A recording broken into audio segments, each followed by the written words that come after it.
Jaz se ne bi mogel nikoli navaditi na tako majhen volan. No tako, zdaj pa tale na vrst, 5008. Lega, je bil že cajt, ne? Zdaj sploh ne vem, kje naj začnem. Enoč, sladko, kisle, gre za drugo generacijo, ko se od prve fejst razlikuje. Predvsem po videzu, prva je bil tak klasičen enoprostorc. To je pa vse preka klasičen enoprostorc. Pa čeprav, ker si noter, imaš feeling, da si v enoprostorcu. Mislim, ne čist, ampak približen. Danes se na videz ne bom skoncentriral, jasno je, da je avto zelo upadljiv. Mislim, že sam ta sprednji dizajn pri lučeh, kako je pločevina atraktivno upognjena, mislim, kako se recimo zareže v žaromet, pa kako pravzaprav avto atraktivno zgleda, ne glede na to, s katerega kota ga pogledaš.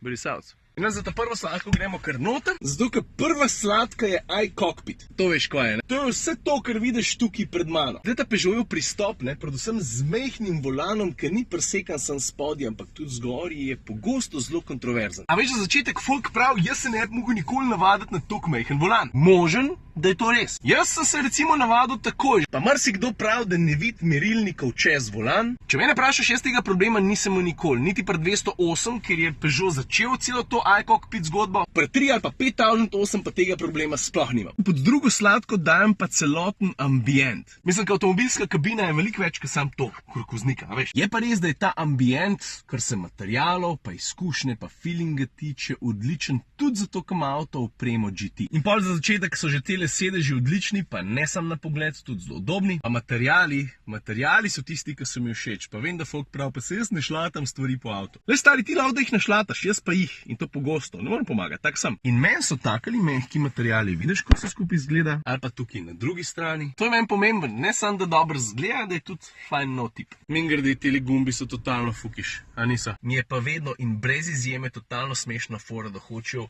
v želji, da bi bil ambient še boljši, bolj ekskluziven, bolj fin. Pripravljeni dati šive tudi v gumo, vidiš, tole je gumijasti del armaturke, pa ima vse šive noter. Tretja sladka pa kar pogonski sklop. Motor, 2-litrski, dizelski, 180 konjev, mimogrede, to je najmočnejši dizel, ki ga v tem avtu dobiš, zraven pa še avtomatski menjalnik. Mislim, jaz zagovarjam tisto, da če je avto impozanten, kar 5008 zihar je, da k taki izkušnji pa še tudi primerno zmogljiv motor. Pri porabi je pa tako, najmanj, kar mi je pokuril, je bilo 5.8, en dan 105.7, ampak sem res v easy pelu, največ je bilo 7.5, 7.6, povprečje pa tam je 6.8, 6.7. Četrta sladka, se je bilo čudno, če tega ne bi izpostavil, prostor. Mislim, 5008, ne, v ta avto gre 7 zicov. Pa prostor tukaj v drugi vrsti, ja, mimogrede, misce na obeh sedežih, po mojem niso serijske, so del opreme GT. No, glavnem, prostora je velik, tudi dostop do tretje sedežne vrste je dosti dober. Če hočeš priti v tretjo vrsto, zagrabaš tole ročko, pa sam cel sedež pomakneš naprej. Veš, koliko je velika luknja zdaj? Je pa zdaj en hec tukaj zadnji, veš?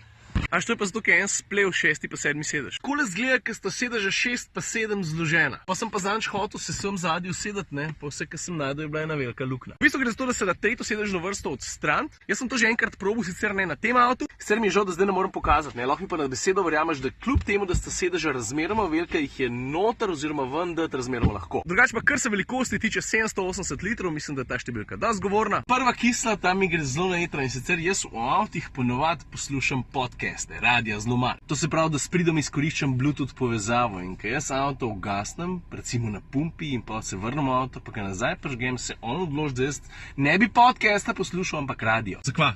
Jaz ne poslušam radija.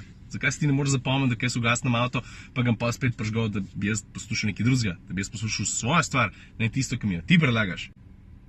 Druga kisla. No, kje si, ljubice? Samo da jo malo spucam. Vidiš, tole je kamera, ki ti pomaga pri vzvratni vožnji. Vse lepo bo prav, vem, da se ponavljam, ampak slika, ki je ta kamera pa sprojecira na zaslon in jo ti gledaš, pač kakovost slike je po dnevu zadostna, ki pa zvečer ali pa malo slabša svetloba je pa ravno še zadostna. Se ni slabo, vidiš, črte imaš tudi, da veš točen kam iti, daleč od tega, da bi bila zadeva katastrofalna, ampak hudič je, ker druge ponujajo boljšo sliko. No pa še tretja kisla, pa tudi stani ne vem koliko katastrofalna, ampak spet, jaz sem navajen na drugačen navada, pa veš, da je železna srajca. Veš, ta avto se tako veliko sodobnih avtov prižge tako, da moraš najprej pritisniti bremzo, potem pa pritisniti še stikalo. No in če pohodiš bremzo tako, kot jo ponovadi pri drugih avtih, pa če pritisneš gumb tako, kot ga ponovadi pri drugih avtih, se nič ne zgodi. Čakaj malo, hodo misliš? Stisnem bremzo, pritisnem gumb.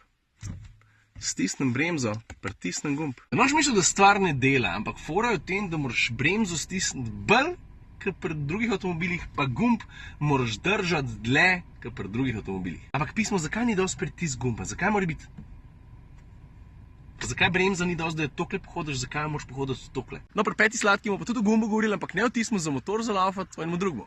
Tale mi je še posebej všeč. Pritisneš, pa se prižge rdeča luč. Avto postane malo bolj odziven, kar se volana, pa menjalnika tiče, malo prej prestav, malo rajš gre v rdeče vrtlaje. Pa ne samo to.